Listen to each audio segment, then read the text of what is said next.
Shalom. Kurang semangat shalomnya. Shalom. Selamat malam. Dosen saya bilang kalau kita mengucapkan selamat kepada orang, selamat pagi, selamat siang, selamat sore, selamat malam dan sebagainya, yang harus jelas ialah kata selamatnya. Tadi saya mengucapkan selamat malam, sebagian besar jawabnya cuma malam. Tahu kenapa? Karena memang semua orang sudah masuk malam hari ini, tapi belum tentu semua orang selamat di malam ini. Jadi ketika saya mengucapkan selamat malam saudara-saudara, maksud saya ialah supaya saudara semua selamat di malam ini. Tapi saudara kepada saya cuma malam, jadi saya nggak perlu selamat. Padahal saya datang dari Jakarta, selamat juga tiba di tempat ini, tapi tidak diselamatin. Maka sekali lagi selamat malam saudara-saudara. Apa kabar? Baik. Di gereja kami ada bapak-bapak, kalau ditanya apa kabar, semua orang jawab baik. Terus saya bilang naik dikit, akhirnya diganti, apa kabar? Mereka jawab luar biasa. Tapi ada bapak-bapak, ketika semua orang jawab luar biasa, ada bapak-bapak jawabnya lain, biasa di luar.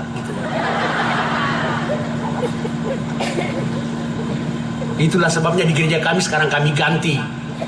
Kalau ditanya apa kabar, orang tidak lagi jawab luar biasa, tapi orang jawabnya dahsyat. Maksudnya supaya bapak-bapak yang biasa jawab lain itu jawabnya dahsyat. Ternyata sekalipun semua orang sudah jawab dahsyat, bapak itu tetap punya jawaban yang lain, bombastis. Sejak saat itu kami biarin suka-suka dia aja lah gitu. Nah, pepatah bilang tidak kenal tidak sayang. Tapi orang Kristen itu biar tidak kenal harus sayang. Karena Alkitab bilang musuh pun harus disayang. Sementara saudara tidak musuhan dengan saya, bukan?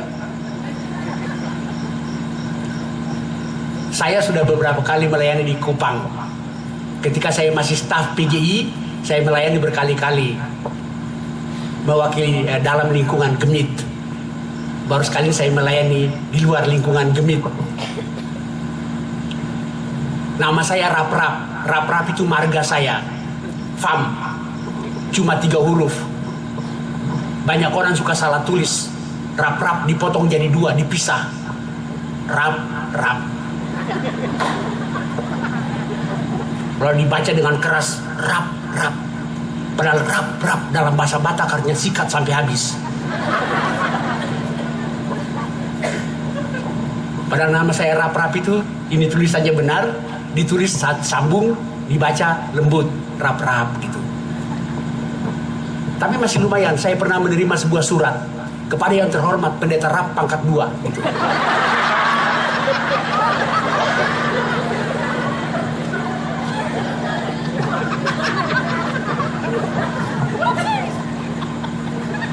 Saya kembalikan saja itu surat, saya bilang ini rumus kimia apa kan gitu. Nama kecil saya LZ. L itu Luther, Z itu Zwingli. 2 reformator gereja abad pertengahan, Luther, Zwingli. Bapak saya memberi nama-nama itu kepada saya tanpa bertanya apakah saya setuju dengan nama-nama itu. Karena saya lahir 31 Oktober, hari reformasi gereja. Tahunnya nggak usah tahu. Tapi saya pendeta dari gereja Protestan Maluku, GPM. Diutus oleh sinode saya melayani di PGI sebagai staf di PGI. Tahu PGI? Apa itu? Hati-hati, di Indonesia ada 2 organisasi disingkat PGI juga. Satu Persatuan Golf Indonesia, satu lagi Persatuan Gulat Indonesia, satu lagi Persekutuan Gereja-Gereja di Indonesia. Saya tadinya bukan dari yang golf sama yang gulat. Kami sekeluarga tinggal di Jakarta. Sebagai pendeta dari gereja Protestan Maluku, saya sudah emeritus. Artinya sudah pensiun. Kami sekeluarga tinggal di Cipinang Jaya. Cipinang Jaya itu di belakang penjara Cipinang. Bukan di dalam, tapi di belakang penjara Cipinang.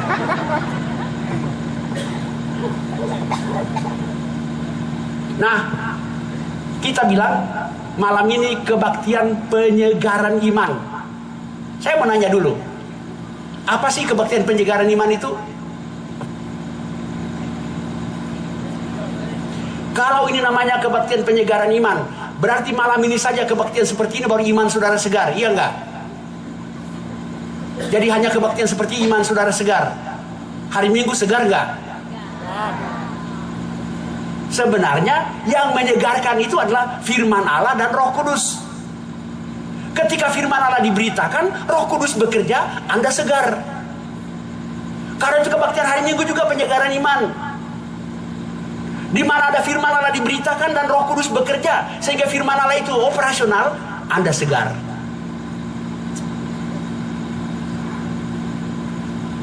Cuma yang beda adalah situasi, suasana. Suasana malam ini lebih rileks, lebih santai. Firman Allah datang kepada manusia tidak hanya pada waktu manusia serius. Tuhan juga mau berjumpa dengan kita ketika kita santai.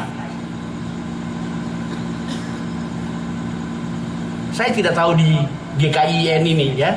Tapi yang saya tahu di gereja-gereja Protestan itu terutama ya, kebaktiannya itu kadang-kadang ya tenang, menghanyutkan.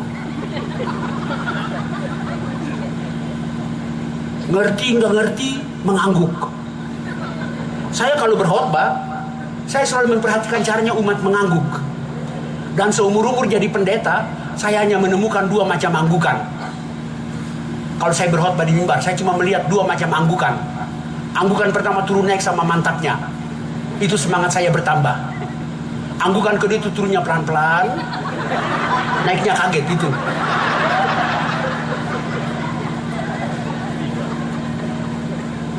Itu mengangguk juga, tapi kode buat saya, cepat-cepat amin lah kau. Jadi malam ini suasana santai, rileks.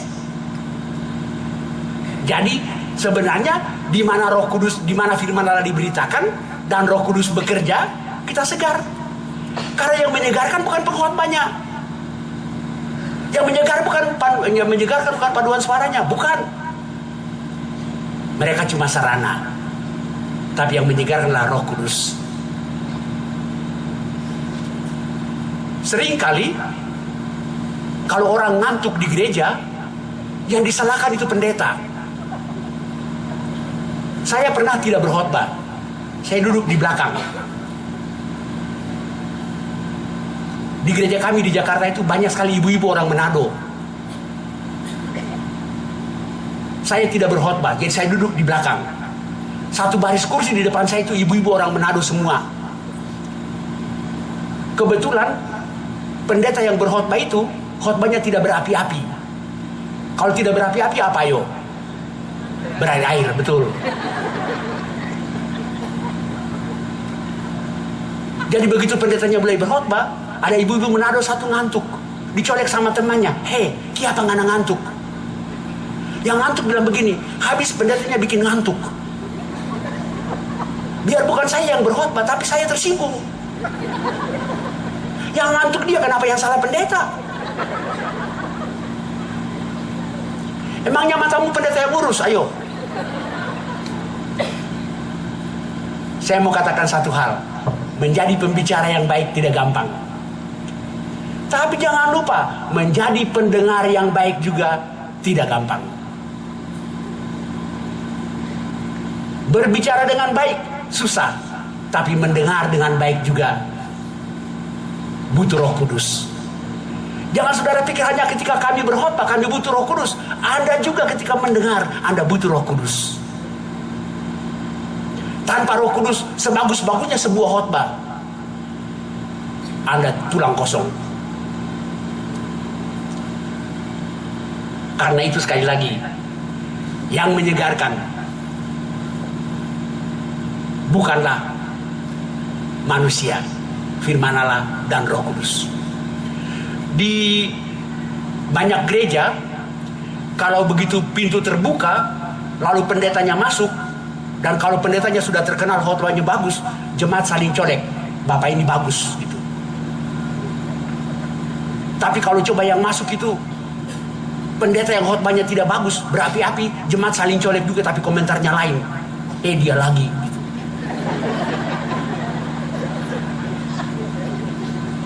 Yang dicolek bilang nggak ada yang lain lagi kali gitu. Menurut saya itu komentar yang salah.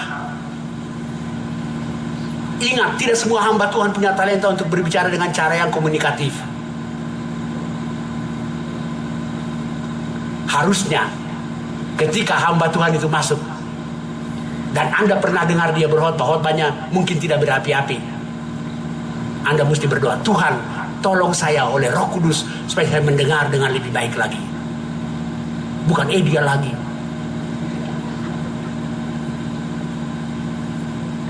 Itu pendahuluan khotbah saya.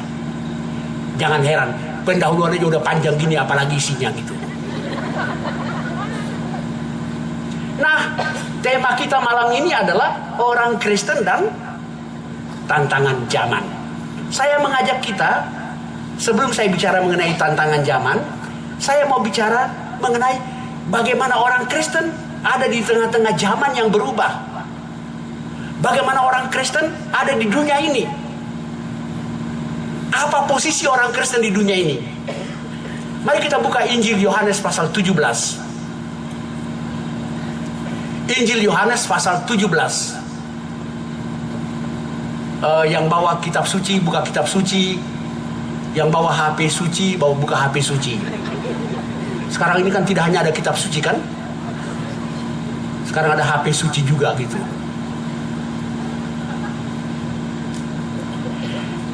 Yohanes 17 ayat 14 sampai dengan ayat yang ke-19. Yohanes 17 ayat 14 sampai 19.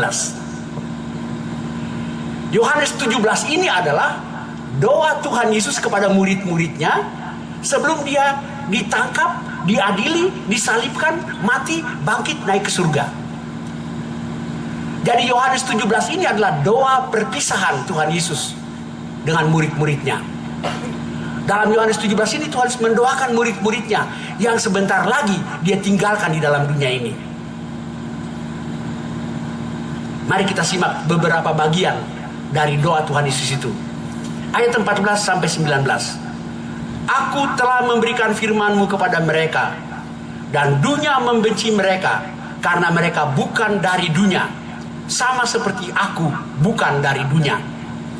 Aku tidak meminta supaya engkau mengambil mereka dari dunia, tetapi supaya engkau melindungi mereka daripada yang jahat. Mereka bukan dari dunia, sama seperti aku bukan dari dunia. Kuduskanlah mereka dalam kebenaran. Firman-Mu adalah kebenaran. Sama seperti engkau telah mengutus aku ke dalam dunia, demikian pula aku telah mengutus mereka ke dalam dunia. Dan aku menguduskan diriku bagi mereka, supaya mereka pun dikuduskan dalam kebenaran.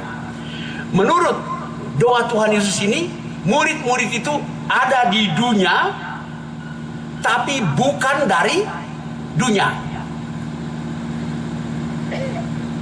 Ada di dunia, tapi bukan dari dunia.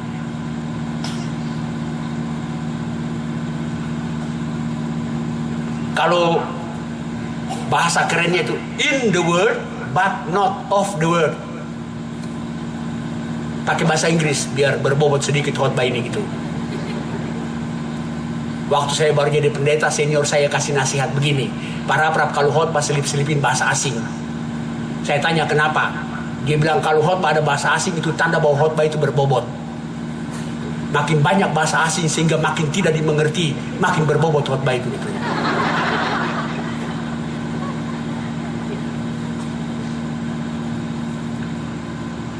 Ada di dunia, tapi tidak boleh menjadi sama dengan dunia.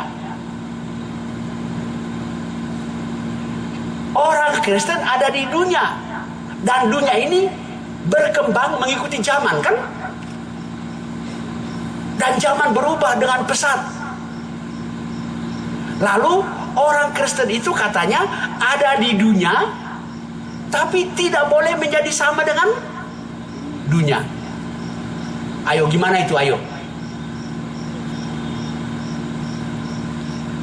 Artinya, mau tidak mau, kita ada di dunia, tapi kita tidak boleh ikut-ikutan kotor dengan dunia ini yang kotor. Saya rasa semua orang di Kupang ini tahu ikan di air laut yang asin, kan? Tahu nggak ikan di air laut yang asin? Tahu nggak?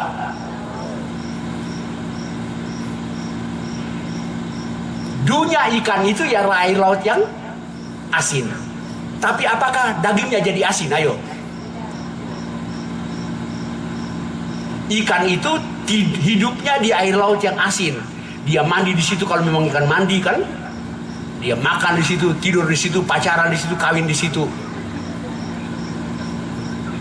Tapi apakah dagingnya jadi asin? Tidak. Gitu juga orang Kristen itu mau tidak mau bergaul dengan orang jahat, tapi dia tidak boleh ikut-ikutan jadi jahat. Orang Kristen mau tidak mau bergaul dengan tukang gosip, tapi dia tidak boleh ikut-ikutan jadi tukang gosip. Apa itu gosip? Ayo. Kata orang Jakarta, gosip itu semakin digosok makin sip gitu.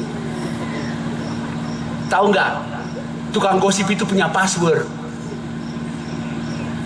Tukang gosip itu punya password, ada 2. Passwordnya pertama bunyinya begini. Udah dengar belum? Terus kalau yang diajak ngomong bilang, belum, apa sih? Baru keluarlah passwordnya yang kedua. Jangan bilang-bilang ya, itu tukang gosip. Dimulai dengan jangan bilang-bilang, tapi makin dibilang-bilang gitu. Kita mau tidak mau bergaul dengan tukang bohong, tapi kita tidak boleh ikut-ikutnya jadi bohong. Itu yang dibilang, ada di dunia, tapi tidak sama dengan dunia. Mau tidak mau, kita harus ada di dunia. Ikan itu hidup hanya bisa di air laut, kan?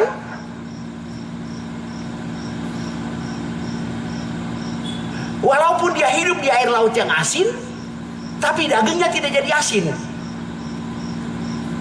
Dia jadi asin malah setelah di darat, kan?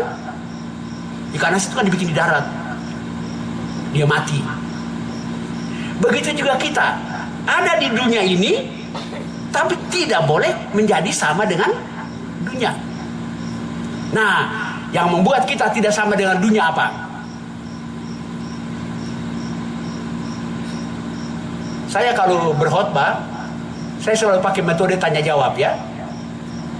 Dalam teori ilmu berkhotbah, katanya khotbah yang bagus adalah khotbah yang bersifat dialogis ya. Tapi kan nggak mungkin saya berkhotbah Anda bertanya, kan? Maka supaya ada unsur dialogis, maka si pengkhotbah tanya sendiri, dia jawab sendiri. Itulah sebabnya kalau saya berkhotbah, saya tanya sendiri, saya jawab sendiri, sampai saya capek sendiri gitu.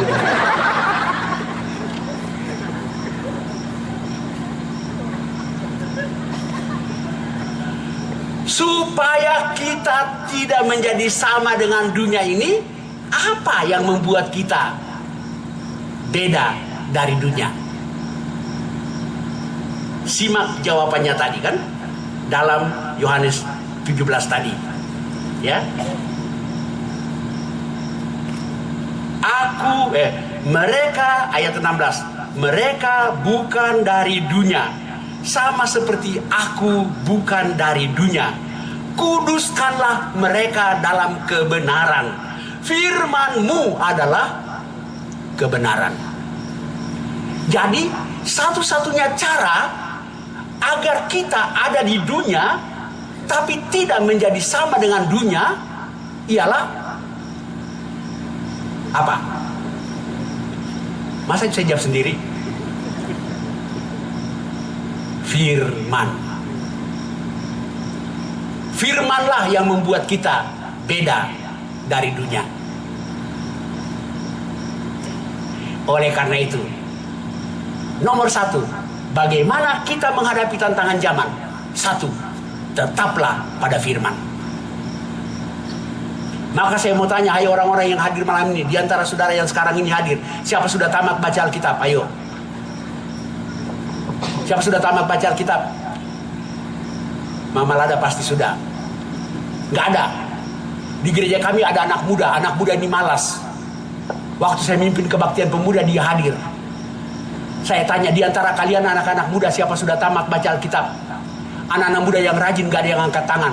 Yang malas ini angkat tangan. Saya curiga. Yang rajin belum tamat, yang malas sudah tamat. Terus saya tanya dia, kapan kamu tamat? Dia bilang begini, Pak Pendeta, gampang. Saya baca Kejadian, lalu Wahyu, tamat. Jadi baca Kejadian, loncat ke Wahyu, dia bilang tamat.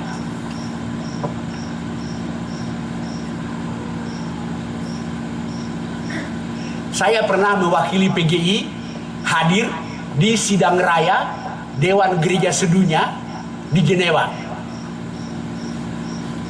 Dalam sidang raya Dewan Gereja Sedunia itulah Dewan Gereja Cina diterima menjadi anggota Dewan Gereja Sedunia. Setelah ketua sidang ketok palu, dengan ini Dewan Gereja Cina diterima menjadi anggota kesekian dari Dewan Gereja Sedunia. Silakan ketua Dewan Gereja Cina berpidato tahun 80-an ya. 1980-an. Dalam pidatonya ketua Dewan Gereja Cina berpidato begini. Dia bilang begini, kekristenan di Cina sedang bertumbuh pesat. Tapi kami di Cina kekurangan Alkitab. Dia bilang di Cina kadang-kadang 10 orang satu grup misalnya, Alkitabnya cuma satu. Lalu dia bilang, bagaimana caranya supaya mereka bisa baca Alkitab? Nah, caranya, waktu itu belum ada Alkitab elektronik ya. Dia bilang, Alkitab yang satu ini dibelah jadi 10 belahan ya. Dibelah-belah jadi 10 belahan. Lalu dibagi-bagi. Nanti mereka bergilir membacanya. Begitu saya mendengar dia bilang, kami di Cina 10 Alkitabnya cuma satu. Saya bilang, kami di Indonesia tidak. Di Indonesia kadang-kadang satu orang Alkitabnya 4. Ayo, satu orang Alkitabnya 4. 4 dari mana? Ayo.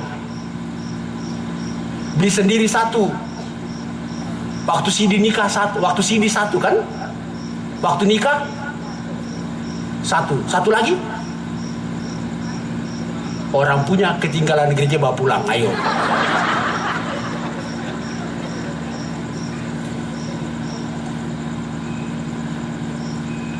Baca enggak? Padahal firman Tuhan.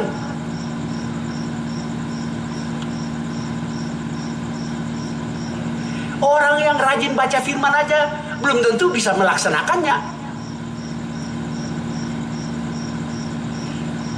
Rabi-rabi Yahudi punya peribahasa, ya, rabi-rabi Yahudi punya peribahasa, punya kalimat-kalimat bijaksana. Dalam buku mereka yang namanya Talmud. Rabi-rabi Yahudi bilang begini, dalam hal mendengar firman Allah ada 5 jenis orang. Ada 5 tipe pendengar firman. Ada 5 tipe pendengar firman. Tipe 1, cepat dengar, cepat lupa. Masuk semua, keluar semua. Itu tipe 1. Tipe 2, lambat dengar, lambat lupa. Dengarnya lambat, gak nyampe-nyampe. Pendeta Amin dia masih di awal. Akhirnya dia pulang cuma dengan 10 atau 20% dari khotbah itu. Tapi dia simpan. Setahun 2 tahun lagi baru dia lupa. Tipe 3, itulah yang paling sial. Lambat dengar, cepat lupa. Dengarnya gak nyampe-nyampe, lupa pula. Tipe 4, lumayan. Cepat dengar, lambat lupa. Dengarnya cepat, lupanya lama. Tipe 5, bagus. Cepat dengar, tidak lupa. Yang hadir sini tipe berapa banyak? Ayo. Tipe berapa banyak sini? Gak ada ya? Saya pernah melayani di sebuah kantor. Saya khotbah mengenai 5 tipe pendengar firman. Habis khotbah salaman di pintu. Ada ibu-ibu bilang begini, Pak Pendeta, boleh nggak tambah 1 tipe lagi? Dalam hati saya, buku yang saya baca cuma segitu. Tapi oke deh Bu, jadi tipe 6 itu apa Bu? Dia bilang begini, 1, cepat dengar cepat lupa. 2, lambat dengar lambat lupa. 3, lambat dengar cepat lupa. 4, cepat dengar lambat lupa. 5, cepat dengar tidak lupa. 6, tidak dengar tidak lupa gitu.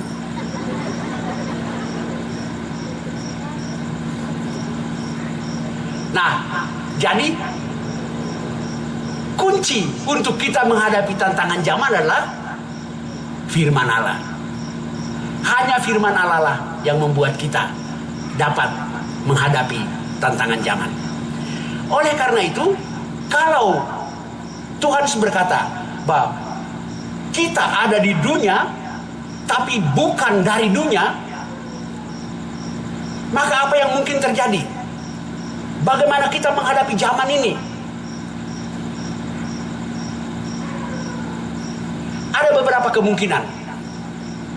Kemungkinan pertama, kita menghindar, menjauhkan diri dari dunia, menjauhkan diri dari zaman ini, tidak ikuti kemajuan-kemajuan zaman.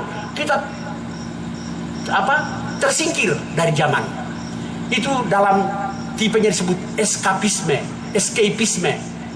menghindar dari zaman, menjauhkan diri dari zaman. Itu tidak mungkin, karena mau tidak mau kita harus mengalami kemajuan perubahan zaman ini.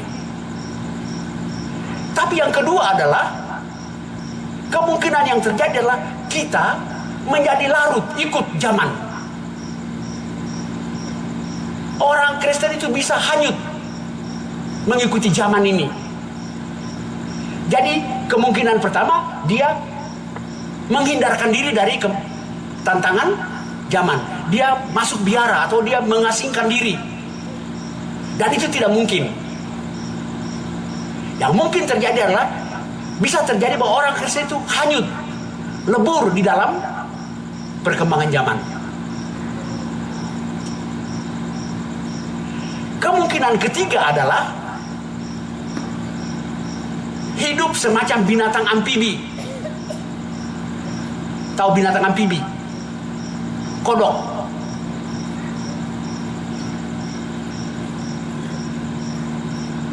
Di gereja alim, di dunia lalim.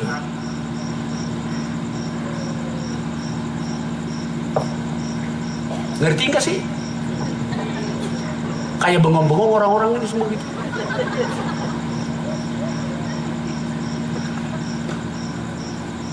Kemungkinan ketiga adalah kita hidup dalam dualisme, ya. Di gereja rohani, di dunia rohana, kan gitu. Itu kemungkinan ketiga yang terjadi. Tapi Tuhan Yesus bilang apa? Yang harus terjadi adalah kita ada di sana, tapi tidak boleh menjadi sama. Kita ada di tengah-tengah zaman ini, tapi kita tidak boleh hanyut oleh zaman itu. Bahkan di sana kita mesti menjadi garam dan terang. Menjadi garam dan terang. Nah, kalau kita bicara tentang tantangan zaman, saya bukan ahli sosiologi dan seperti buku-buku yang saudara baca, Alvin Toffler yang bicara mengenai perkembangan zaman yang pesat, yang luar biasa. Tapi saya mau mengutip apa yang dikatakan PGI tentang tantangan zaman ini. PGI menyebutkan begini, ada 4 ilah besar masa kini. Ada 4 ilah masa besar masa kini yang merupakan tantangan bagi iman kita. Ada 4 ilah besar. Tahu ilah? Ilah itu apa? Ayo, ilah. Ya, saya jawab sendiri aja pertanyaan saya. Ilah ialah sesuatu yang kepadanya kita menggantungkan hidup kita, yaitu ilah. Ilah adalah sesuatu yang kepadanya kita menggantungkan hidup kita, itu ilah kita. PGI mengatakan bahwa pada zaman ini, tantangan terbesar zaman ini adalah bahwa ada 4 ilah masa kini. Ilah pertama, kata PGI adalah materialisme. Materialisme. Orang menjadikan materi, orang menjadikan materi sebagai ilahnya. Apa saja ukurannya materi. Dalam masyarakat kita, semua orang menjadikan materi sebagai ilah. Itu tantangan terbesar buat kita masa kini. Materialisme. Materi. Dan jangan heran, materi itu merajalela di mana-mana. Bukan saja di dunia bisnis, bukan saja di dunia politik, bisa juga dalam kehidupan bergereja pun materi menjadi ilah di sana.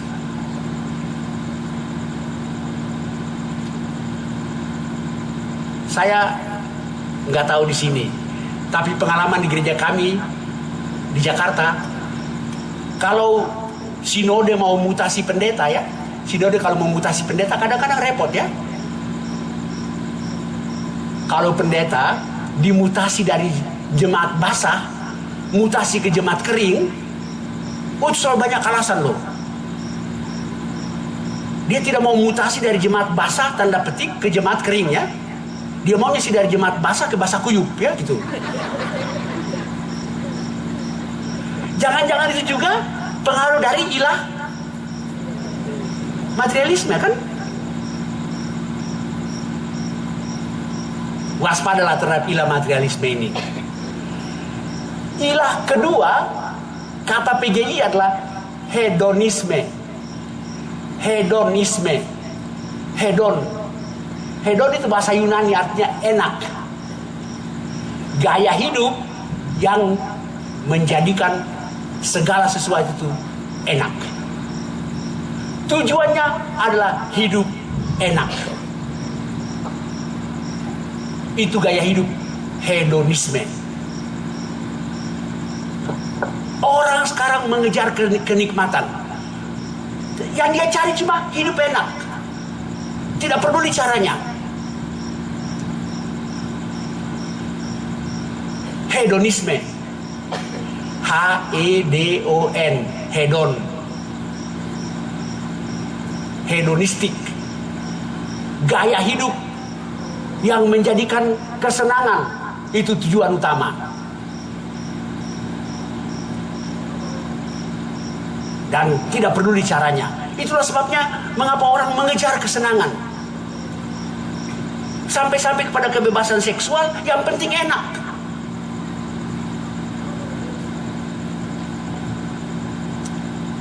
Ilah kedua adalah ilah hedonisme.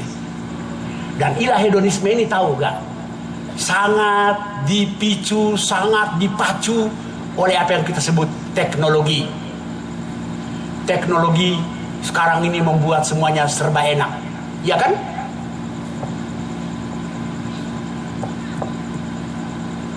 Kok bengong sih? Waktu saya masih kuliah, tahun 70-an, saya kuliah di Jakarta. Kalau minta uang dari kantor sinode di Ambon, tahun 70-an ya, masih pakai telepon engkol. Kita putar sampai ketek keringat, belum tentu nyambung. Kalau sudah nyambung, sinode kirim duit pakai pos wesel. Dan pos weselnya itu diantar kapal. Kapal dari Ambon 3 bulan sekali baru masuk Jakarta. Kadang-kadang pos weselnya nyampe di Jakarta, saya udah mati utang di warung-warung. Sekarang dengan teknologi yang canggih kan, ibu ke ATM sebentar aja anak ibu sudah terima duit, bukan? Enak bukan?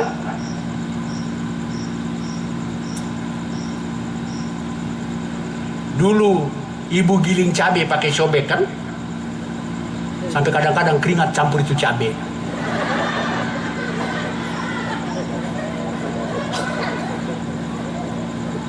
Sekarang enak dengan blender kan?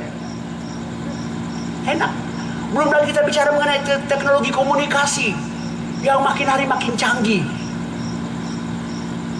Dan itu menggoda kita untuk menjadikan kesenangan hidup menjadi ilah kita.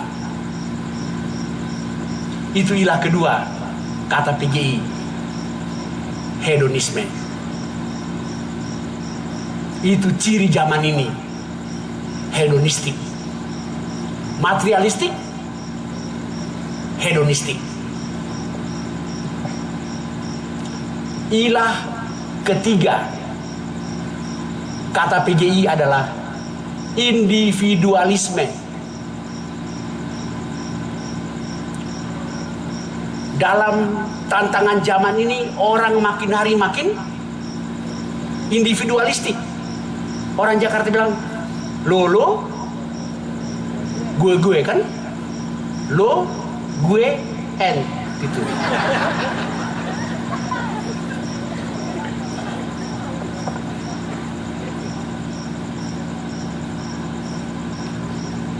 Orang makin individualistik. Pendeta Eka Dharma Putra almarhum bilang begini, jangan-jangan kita ini seperti setumpuk pasir, ya.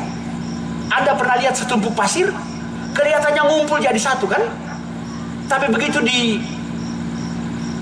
ditebar ke atas, butir-butirnya terlepas satu dari yang lain. Tidak ada ikatan satu dengan yang lain.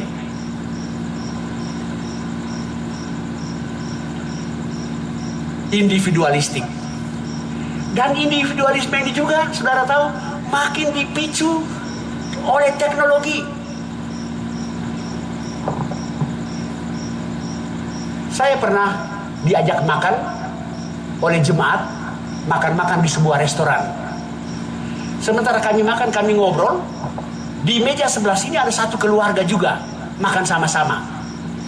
Tapi apa yang terjadi? Mereka sibuk masing-masing. Si bokap itu, tahu bokap kan? Si bapak itu gadget, HP. Mama, HP. Anak kecil juga, HP. Jadi akhirnya mereka kelihatannya sama-sama, duduk sama-sama satu meja, ya. Tapi tidak ada komunikasi sama sekali. Itu yang disebut ilah individualisme. Dan itu sangat menantang sekarang.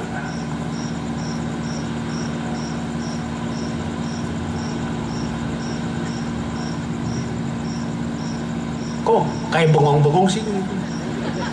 Ngerti nggak? Ngangguk lah begitu.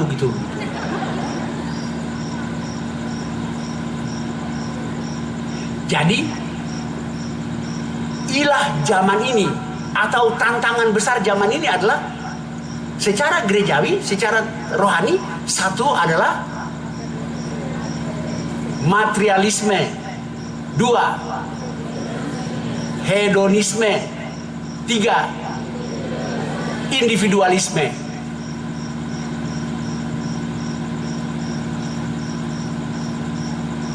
Dan yang keempat, gabungan dari semua itu adalah sekularisme. Maaf, saya pakai istilah yang tinggi-tinggi ya.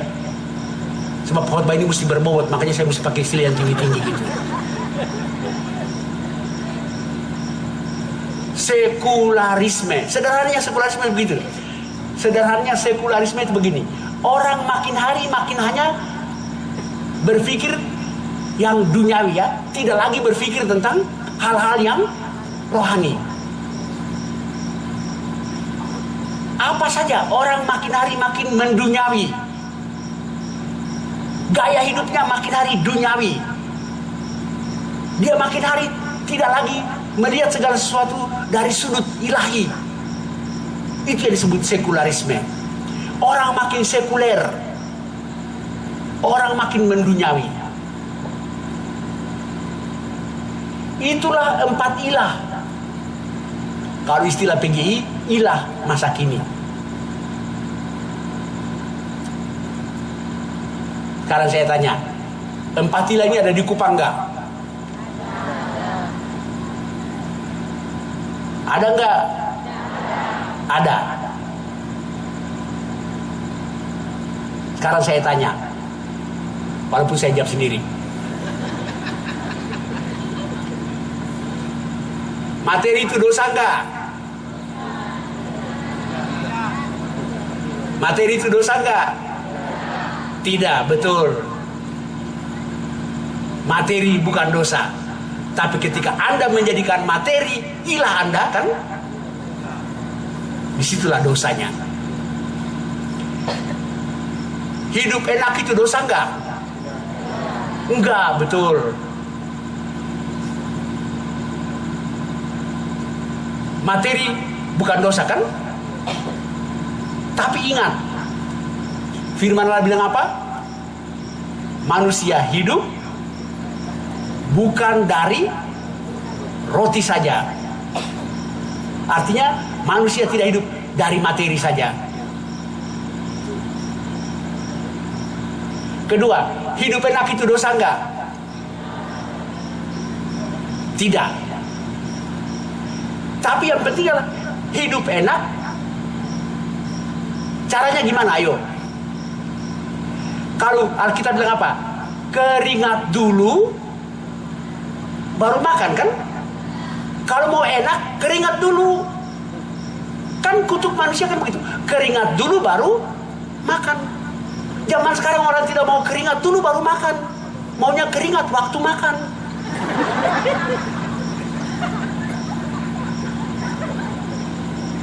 Ada beda loh, keringat baru makan dan keringat waktu makan, beda.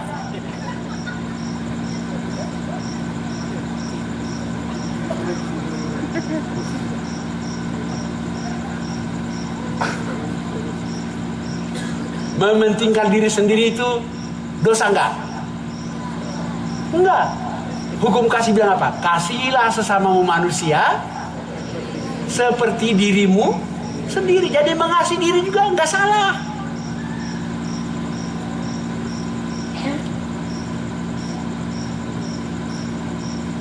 Tapi ketika kita mengasihi diri sehingga kita menjadi egoistik,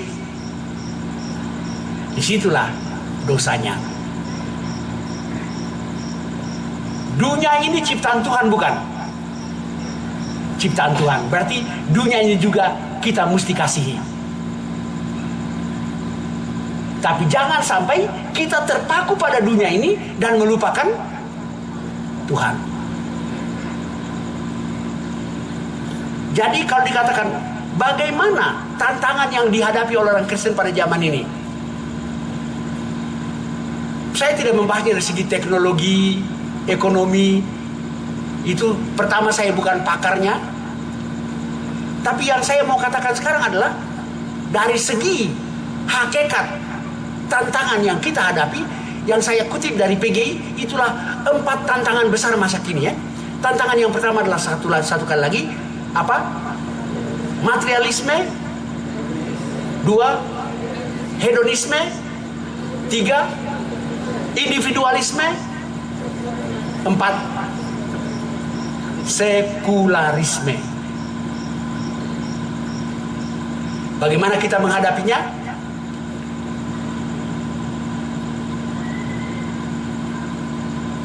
Bagaimana kita ada di tengah-tengah tantangan zaman itu? Datanglah besok. Jadi besok baru dijawab. Malam ini sudah selesai gitu.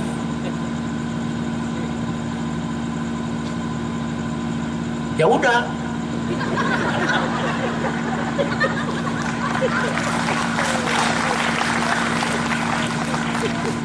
Jadi malam ini kita dihadapkan untuk mengingat bahwa ada tantangan besar yang kita hadapi sekarang. Materialisme, hedonisme, individualisme, sekularisme. Bagaimana kita hadapi? Besok datang lagi.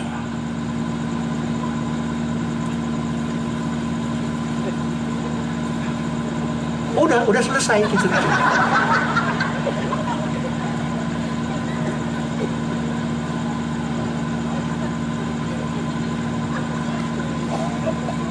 Caranya besok malam datang.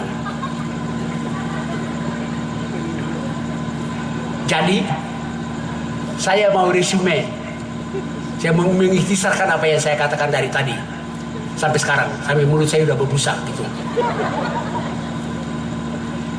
Yang pertama, kita ada di dunia, tapi tidak boleh menjadi sama dengan dunia.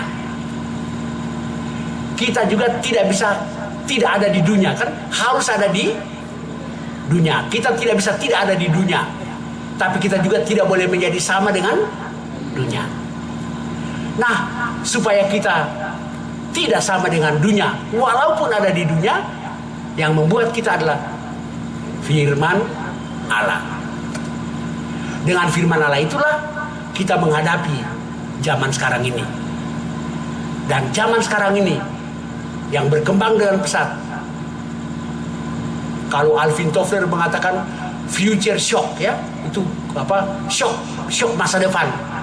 Shock zaman yang berubah. Ya. Tapi PGI mengatakan dari perkembangan zaman itu 4 hal tadi yang sangat menantang kita sekarang. Sekali lagi, 1, materialisme, 2, hedonisme, 3, individualisme, 4, sekularisme. Jadi kalau khotbah ini kepanjangan, lupakanlah. Lupakanlah variabel-variabelnya. Ingat saja isme itu kan. Ada berapa isme? Materialisme, hedonisme, individualisme, sekularisme. Besok kita hadapi 4 ilah ini. Kita hadapi besok untuk bagaimana menyikapinya dalam hidup kita.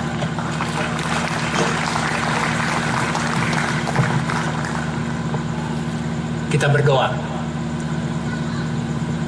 Bapa di surga, hambamu sudah menyelesaikan bagian pertama dari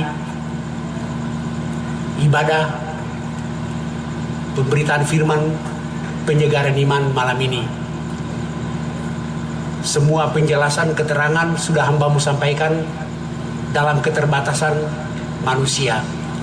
Roh Kudus tidak akan terbatas. Roh Kudus akan menumbuh kembangkannya ketika kami memberlakukannya dalam hidup kami sehari-hari. Kami berdoa agar besok malam juga firman Tuhan ini makin hari makin menolong kami untuk bagaimana kami menghadapi tantangan zaman ini. Karena itu kami berdoa, ya Tuhan, bimbinglah kami semua, lindungilah kami semua, antar kami lagi besok malam datang ke sini, sehingga kami boleh sungguh-sungguh menghayati lagi perjumpaan dengan Tuhan dan diberkati dengan firman Tuhan. Dalam nama Tuhan Yesus kami berdoa. Amin.